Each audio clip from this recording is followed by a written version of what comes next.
Perkenalkan, nama saya Wirdawati Ziliwu, angkatan 2020, prodi Teologi, kuliah di STT Baptis Bandung. Puji syukur kita panjatkan atas kehadiran Tuhan, di mana pada saat hari ini saya dapat diberikan kesehatan selalu.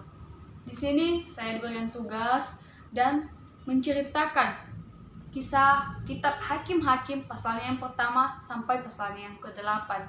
Pertama dulu kita ketahui judul perikop dari pasalnya yang pertama, yaitu keadaan orang Israel setelah Yosua mati.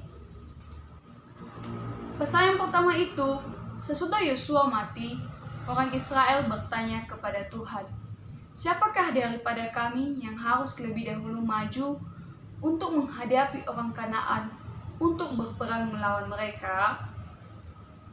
Lalu Tuhan berkata kepada Yehuda, Lalu berkatalah Yehuda kepada Simeon, saudaranya itu, Majulah bersama dengan aku ke bagian yang telah diundikan kepadaku, dan baiklah kita berperang melawan orang Kanaan. Maka aku pun akan maju bersama-sama dengan engkau ke bagian yang telah diundikan kepadamu. Tetapi Adoni Bezek melarikan diri. Lalu mereka mengejarnya, menangkap dan memotong ibu jari dari tangannya dan dari kakinya. Kemudian Bani Yehuda maju berperang melawan orang Kanaan yang diam di pegunungan, di tanah Negeb dan di daerah bukit. Dari sana mereka bergerak menyerang penduduk Debir. Nama Debir dahulu ada Kiryat Sefer. Yehuda maju bersama-sama dengan Simeon, saudaranya itu. Lalu mereka memukul kalah orang Kanaan, penduduk Zefat. Mereka menumpas kota itu sebab di kota itu dinamai kota Hormao. Dan Tuhan menyertai suku Yehuda sehingga mereka menduduki pegunungan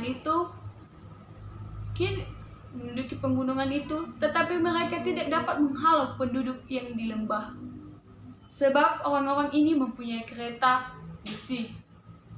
Tetapi orang Yebus, penduduk kota Yerusalem, tidak dihalau oleh Bani Benyamin. Jadi orang Yebus itu masih diam bersama-sama dengan Bani Benyamin di Yerusalem sampai pada saat sekarang. Pesannya yang kedua, lalu malaikat Tuhan pergi dari Gilgal ke Bochim dan berfirman, "Telah kutuntun kamu keluar dari Mesir, kubawa ke negeri yang kujanjikan dengan bersumpah kepada nenek moyang." Setelah Yosua melepaskan bangsa itu pergi, maka pergilah orang Israel itu masing-masing ke milik pusakanya untuk memiliki negeri itu. Dan bangsa itu beribadah kepada Tuhan sepanjang zaman Yosua dan sepanjang zaman para tua-tua yang hidup lebih lama daripada Yosua, dan yang telah melihat segenap perbuatan besar yang dilakukan Tuhan bagi bangsa Israel. Dan Yosua bin Nun, hamba Tuhan itu, mati pada umur 110 tahun. Ia dikuburkan di daerah milik pusakanya di Timnat Heres, di pegunungan Efraim di sebelah utara gunung Gaas.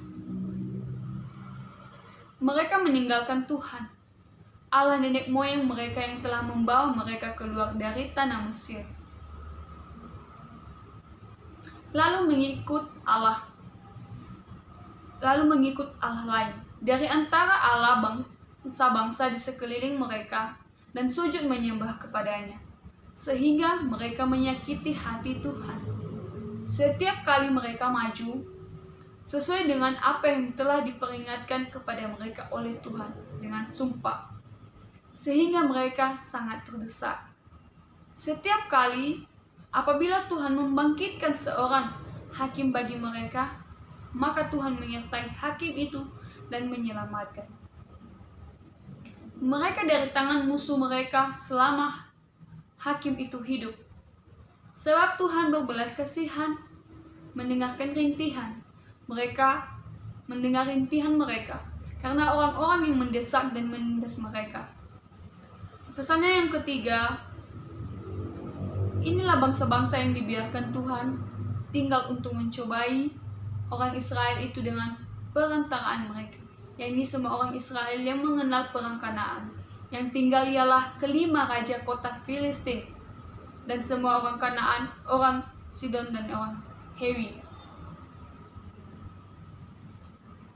Dan 18 tahun lamanya orang Israel menjadi takluk kepada Eglon, raja Moab.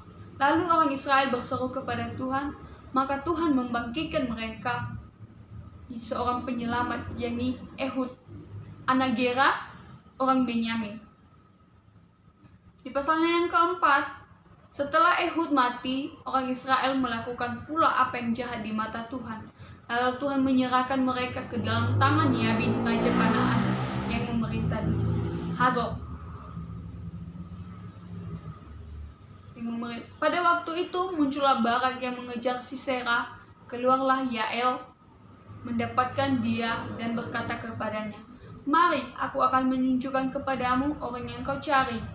Lalu masuklah ke Barak ke dalam, dan tampaklah Sisera mati, terletak dengan patok dan pelipisnya. Pesannya yang kelima, pada hari itu bernyanyilah Deborah dan Barak bin Abinoam. Demikian, karena pahlawan-pahlawan di Israel siap berperang. Karena bangsa itu menawarkan dirinya dengan sukarela, pujilah Tuhan. Di tempat itu, di tempat-tempat penimbangan air, menurut suara orang-orang yang berdendang, di sanalah orang menyanyikan perbuatan Tuhan yang adil. Perbuatannya yang adil terhadap orang-orangnya di pedusunan di Israel. Bangunlah, bangunlah Deborah, bangunlah, nyanyikanlah suatu nyanyian. Bangkitlah Barak dan giringlah tawamu, dan hai anak Abinoam.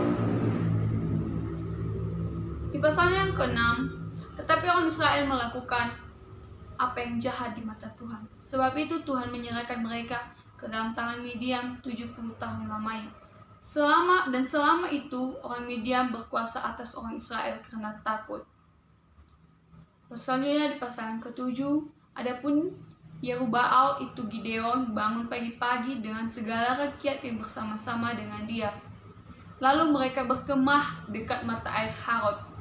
Berfirmanlah Tuhan kepada Gideon, terlalu banyak rakyat yang bersama-sama dengan engkau itu daripada yang kuhendaki untuk menyerahkan orang Midian ke dalam tangan mereka.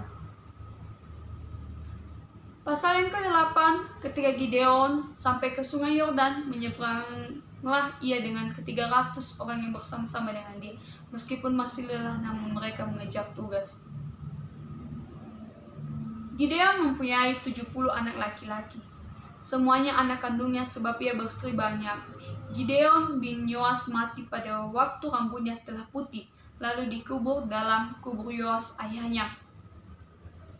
Demikian cerita singkat dari Hakim-Hakim dari pasalnya yang pertama sampai yang ke-8. Tuhan Yesus memberkati.